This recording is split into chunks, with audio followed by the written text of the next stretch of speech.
आदाब, नमस्कार, सत श्री अकाल। मैं हूं मोहम्मद अनस सिद्दीकी। आप देख रहे हैं वॉइस ऑफ पॉलिटिक्स। आज मेरे साथ मौजूद हैं मौलाना मुफ्ती सादाब हुसैन कासमी। इनसे हम जानेंगे कि कुछ ही दिन के अंदर यानी 2-3 दिन में तरावियाँ शुरू हो जाएंगी। रमज़ान का महीना शुरू हो जाएगा। रमज़ान के महीने को लेकर के जिस तरीके से मुसलमानों में बेचैनी है, उसके इस्लामी नुक्ते नज़र से क्या है मामला। मौलाना साहब जो हैं, जो तबलीगी जमात के हैं, जो लापता हैं, पुलिस और तमाम देश के लोग उनको तलाश रहे हैं, लेकिन अभी तक सिर्फ जुगलबंदी हो रही है, बयानबाजी हो रही है, लेकिन कहीं कोई मामला नज़र नहीं आ रहा है। पुलिस के साथ सहयोग करने की बात कर रहे हैं मौलाना साहब, लेकिन अभी तक पुलिस को कोई सहयोग नहीं किया है। इस पर बात करने के लिए मेरे साथ मौजूद हैं मौलाना मुफ्ती सादाब हुसैन कासमी साहब। कासमी साहब, आपको बहुत बहुत इस्तकबाल है। शुक्रिया साहब। रमज़ान को लेकर के लोग बड़ा परेशान हैं, तरावियों को लेकर के क्या कहेंगे? तरावी को लेकर पहले आप देखिए, बिस्मिल्लाहिर्रहमानिर्रहीम। आज बहुत बड़ा सब्जेक्ट आपने उठाया है, मैं शुक्रगुजार हूँ आपका। दूसरी बात जी कि चंद दिनों के बाद ही रमज़ान का महीना शुरू होने वाला है, जो इस्लामी तारीख में एक बहुत बड़ी अहमियत का हामिल। मैं पूरे भारत के मुसलमान से और पूरे देश के मुसलमानों से अपील करना चाहूँगा कि ये मोहलिक बीमारी, कोरोना नामी मोहलिक बीमारी, जिससे आज हुकूमत और अहलकार जद्दोजहद कर रहे हैं, लड़ाई लड़ रहे हैं, जिहाद कर रहे हैं, इसमें तो 3 बातें कहूँगा पूरे देश के मुसलमानों से। सबसे पहले ये कि आज भी मुसलमानों के अंदर वही माहौल बना हुआ है, वही जिदपंती बनी हुई है कि हम तरावी पढ़ेंगे तो मस्जिद ही में पढ़ेंगे, हम मस्जिद ही में जाकर तरावी पढ़ेंगे और कुरान की तिलावत करेंगे।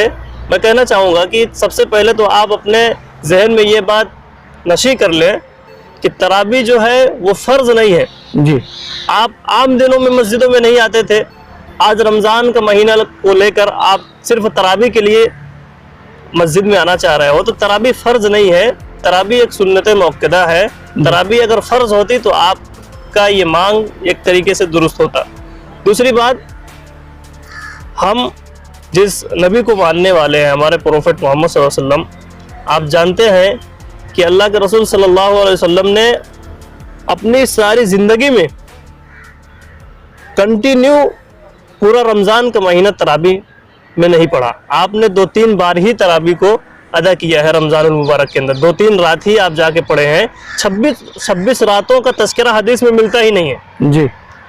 तीसरी बात कि तरावी जो है वो मुकद्दमा है तहज्जुद का जी। रात में जब तहज्जुद की नमाज होती है 3 से 4 बजे, उसी का मुकद्दमा है जी। तो मैं गुजारिश करूंगा पूरे देश के मुसलमानों से कि आप इस तरावी को अपने घर पर पढ़ें और अपने परिवार के साथ पढ़ें, मस्जिद में जाने की आप कोशिश न करें। मैं बहैसियत मुफ्ती पूरे देश के मुसलमानों से अपील करूंगा कि आप तरावी की नमाज घर पर पढ़ें। तरावी फ़र्ज़ नहीं है, सुन्नत मौक़दा है। और मैं आपको बता दूं कि अल्लाह के रसूल सल्लल्लाहु अलैहि वसल्लम ने फरमाया कि आप अपने घरों को कब्रिस्तान मत बनाइए। आप अपने घरों में नमाज पढ़ा करो, घरों में नमाज पढ़ा करो। ला तजालू बुयूतकुम अल-मक़बरा, कि अपने घरों को कब्रिस्तान मत बनाइए, अपने घरों में नमाज अदा करने की आप कोशिश करो जी। ये अल्लाह के रसूल सल्लल्लाहु अलैहि वसल्लम फरमाते हैं। और जब बारिश हो जाए, जब मौसम ख़राब हो जाए या कोई वबाई अमराज फैल जाए, ताउन वगैरह, तो अल्लाह के रसूल सल्लल्लाहु अलैहि वसल्लम ने कहा है कि अजान की जगह जब हम बुलाते हैं हय्या अलस्सलाह, आओ नमाज के लिए, तो ऐसी जगहों पर उनको हुक्म दो कि आप अपने घरों में फ़ी बुयूतिकुम फ़ी रिहालिकुम, अपने घरों में जाकर नमाज पढ़ो, अपने रहने की जगहों पर जहां आप कुछ किए हो वहां पर नमाज पढ़ो। और ऐसी सूरत में आप एक दूसरी जगह का यात्रा न करें, दूसरी जगह पर न जाएं जी। दूसरा जो है मौलाना साद के बारे में आपने पिछली बार फतवा दिया था कि मौलाना साद को आकर के जो है वो जो है कोरोना बीमारी के बारे में बताना चाहिए, सरकार को ताउन करना चाहिए, उनको भागना नहीं चाहिए। और जमात से जितने जुड़े हुए लोग हैं, जो छिपे हुए हैं बीमारी से, जो है अपने आप को बचाने की कोशिश कर रहे हैं, बीमारी को लिए घूम रहे हैं, बल्कि वो आए हॉस्पिटल में आए अपना इलाज कराएं, उस पर आप क्या कहेंगे? देखिए, बहुत अहम आपने सवाल किया है और आप भी देख रहे हैं जिस तरीके से माहौल बना हुआ है मुसलमानों के प्रति कि वबा को छिपा रहे हैं, बीमारी को छिपा रहे हैं, खुद हमारे दीन के अंदर भी किसी बीमारी को छुपाना, किसी कमी को छुपाना, किसी आयब को छुपाना, किसी कराइम को छुपाना इतना ही बड़ा गुनाह है जिस तरीके से आप एक फ़र्ज को छोड़ते। आप कराइम को न छुपाएं प्लीज़। आप जहां भी हो, 1 मार्च के बाद अगर आप मरकज़ निज़ामुद्दीन आए थे, अब मुल्क के किसी कोने में आप हो तो आप वहां स्थानीय प्रशासन से संपर्क करें, अपना मेडिकल जांच कराएं और उनका सहयोग करें, उनका प्रतिरोध मत करें। क्योंकि आपको मालूम होना चाहिए कि अल्लाह के रसूल सल्लल्लाहु अलैहि वसल्लम ने फरमाया कि आक़िल सुम्म तवक्कल, आप पहले किसी चीज़ पर भरोसा करो। अगर हुकूमत और अहलकार, शासन प्रशासन अगर आपको कह रहे हैं कि आप सामने आए, अपना मेडिकल जांच कराएं, तो आपको आना चाहिए और उनकी हेल्प करना चाहिए, फिर उसके बाद आप अल्लाह पर तवक्कुल करो। आज मुसलमानों में एक क्या कहते हैं माहौल बना हुआ है कि मुसलमानों को इस बीमारी से डरने की ज़रूरत नहीं है।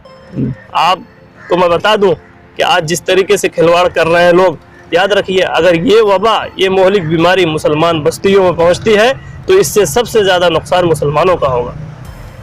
मैं जानना चाहूँगा मुफ्ती साहब कि जिस तरीके से मौलाना साद जो छिपे हुए हैं और उनके वकील, उनके नुमाइंदे दावा कर रहे हैं कि हम पुलिस को सहयोग करने को तैयार हैं, लेकिन अभी तक पुलिस के सामने नहीं आए। पुलिस उनको नोटिस पे नोटिस जारी कर रही है। कानून से भागना, कानून से खिलवाड़ करना, इसको आप लेके क्या कहेंगे? और आपने जो फतवा जारी किया था कि सब इस तरीके की जो जमातें हैं वो लोग ना भागें बल्कि कानून का साथ दें, वो फतवा क्या था? थोड़ा सा दोबारा रिपीट करें। देखिए, मैं फिर कहना चाहूँगा हज़रत जी मौलाना साद साहब से भी कि तदबीर, तकदीर और क़ज़ा ये अल्लाह की मशीयत है जी। आप इसको हेर फेर नहीं कर सकते हो। आपके प्रति आज देश के अंदर जो माहौल बना हुआ है, आपके चलते आज मुसलमानों के साथ जो अत्याचार हो रहा है कि मुसलमानों ने कोरोना फैलाया है, इससे हज़रत जी मौलाना साद को भी सामने आना चाहिए और वो भी ये मैसेज दें। आज सुधीर चौधरी, अर्नब गोस्वामी जैसे लोग आपके ऊपर जो भी अफवाह उड़ा रहे हैं, आप उसको नज़रअंदाज कीजिए और इस सब को छोड़कर आप सामने आए, आप हुकूमत का और हुकूमत के एहलकारों की आप मदद करें। और मैं फिर कहता हूँ, किसी आयब को छुपाना या अपने फ़ायदे के लिए, अपने भलाई के लिए पूरे देश के मुसलमानों को आप गर्क कर दें, पूरे देश के मुसलमानों को आप नुकसान पहुंचाएं, ये शरीयत आपको इजाज़त नहीं देती है, ये किसी धर्म की इजाज़त नहीं देती है। और आपको मालूम होना चाहिए कि आज जो भी मुसलमानों पर आप आरोप लग रहे हैं, जहाँ भी उनका बाइकाट किया जा रहा है, जैसे भी लोग उनके साथ बर्ताव कर रहे हैं देश के अंदर, ये सब आपकी वजह से है। अगर आप सामने नहीं आते हैं तो और आपकी वजह से मुसलमानों के अंदर और पूरे देश के अंदर माहौल ख़राब होता जाएगा। आज भी लोग छुपे हुए हैं, आज भी लोग सामने नहीं आ रहे हैं। मैं फिर से कहना चाहूँगा, अगर 1 मार्च के बाद आप निज़ामुद्दीन मरकज़ आए हों और फिर आप चले गए हों, देश के किसी भी कोने में हो, आप सामने आए, शासन प्रशासन का हेल्प करें, उनकी मदद करें, आप अपने ऐप को न छुपाएं। मुफ्ती साहब, एक मेरा आखिरी सवाल कि जिस तरीके से देश में एक माहौल बनाया गया और एक मैसेज दिया गया कि सब तबलीगी जमात की वजह से कोरोना वायरस बहुत तेज़ी से फैल रहा है, वो लोग जो है अपना इलाज कराने के बजाय, क्वारंटाइन कराने के बजाय छिप रहे हैं, भाग रहे हैं, और ये भी इल्ज़ाम है कि सब वो लोग जा कर के मुख्तलिफ भेष बदल करके जो है कोरोना वायरस फैलाने की कोशिश कर रहे हैं। कल महाराष्ट्र के पालघर में एक घटना हुई जिसमें 2 साधुओं को पीट कर हत्या कर दी, लिंचिंग हुई, और वहाँ पे जाने को नहीं। और वो सब जो लिंचिंग करने वाले लोग हैं वो सब नौजवान हैं, बच्चे हैं, 15 से 25-30 साल की उम्र के लोग हैं। ये जो मानवता की हत्या हो रही है, इंसानियत की हत्या हो रही है, इसको लेके आप क्या? जो भी आज देश के अंदर सिचुएशन बना हुआ है, स्थिति है हमारे देश में, आपको मालूम होना चाहिए कि किसी की हत्या करने से, किसी की लिंचिंग करने से कोई चीज़ ख़त्म नहीं होगी। आपको अगर इस चीज़ को रोकना है, आपको मालूम था कि किसी ने चोरी की थी, हालांकि ये फेक न्यूज़ है, और तो आप हत्या करके, आप किसी का मर्डर करके, लिंचिंग करके, आप एक अच्छा मकसद, आपके किसी भी धर्म के अंदर देखा जाए तो ये उपदेश है ही नहीं जी। ठीक है, किसी के धर्म के अंदर ये उपदेश है ही नहीं। और जिस तरीके से लोगों ने एक हवा बनाया हुआ है और कि भाई इस तरीके के लोग फैला रहे हैं, जो भी लोगों ने, जिन लोगों ने भी ये घटना घटी है, हम उनका सही खुले तौर पर हम उनकी निंदनीय करते हैं। ठीक है, हम उनको ये एक्सेप्ट करते ही नहीं है। देखिए, मौलाना साद साहब या उनके जो भी मुशीरकार हैं इस वक्त जी पूरे मुल्क के अंदर और जो भी नौबत आ रही है, इस नौबत को उन्हें भी और उनके चाहने वालों को भी बहुत गंभीरता से लेना चाहिए। और इसके अंदर मौलाना साद साहब अगर सामने नहीं आते हैं जी, और वो अपने लोगों को नहीं कहते हैं खुलकर कि आप अपना जांच कराओ, हमें चाहिए कि हम जितने भी लोग हैं हम सब अपना जांच कराएं। अगर हजरत मौलाना साद साहब सामने नहीं आएंगे और तो एक नेगेटिव जो परिस्थिति उनके जरिए जा रहा है, इससे पूरे देश के अंदर बहुत बड़ा खतरा पैदा हो जाएगा। और हम जिस वबा को, हुकूमत और अहलकार जिस वबा को हम दबाने की कोशिश कर रहे हैं, वो दबने वाली नहीं है, वो और आगे बढ़ती जाएगी और आगे बढ़ती जाएगी। तो इसमें मुसलमानों का बहुत खासा नुकसान होगा। तो इसलिए वो समझदार हैं, सामने आए, हुकूमत और प्रशासन से बात करें, अपना मेडिकल जांच कराएं और अपने लोगों से अपील करें कि भाई सामने आओ, जांच कराओ, किसी ऐप को छुपाओ मत। किसी ऐप को छुपाओगे तो आप न यहाँ आपके लिए प्रशंसा की जाएगी, न खुदा के यहाँ आपका कोई मकाम होगा। ये मेरा कहना है। आप देख रहे हैं कि साहब मुफ्ती साहब ने बड़ा साफ कहा कि अपने आप को छिपाना, किसी बीमारी से छिपाना गोया कि सुसाइड करने जैसा है।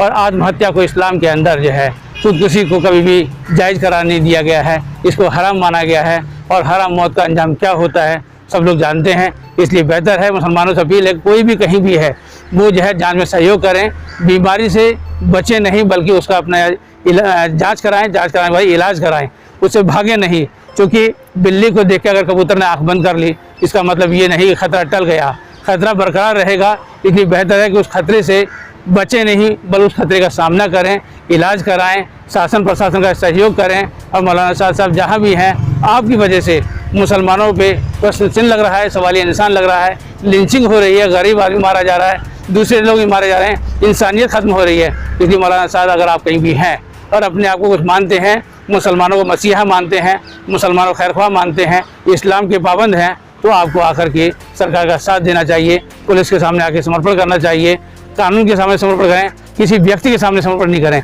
क्योंकि भारत में आप रहते हैं, भारत के कानून की लाज रखना भी हम सबका फर्ज है। जय हिंद। मैं Mohammad Anas Siddiqui, voice of politics, Nizamuddin, Delhi.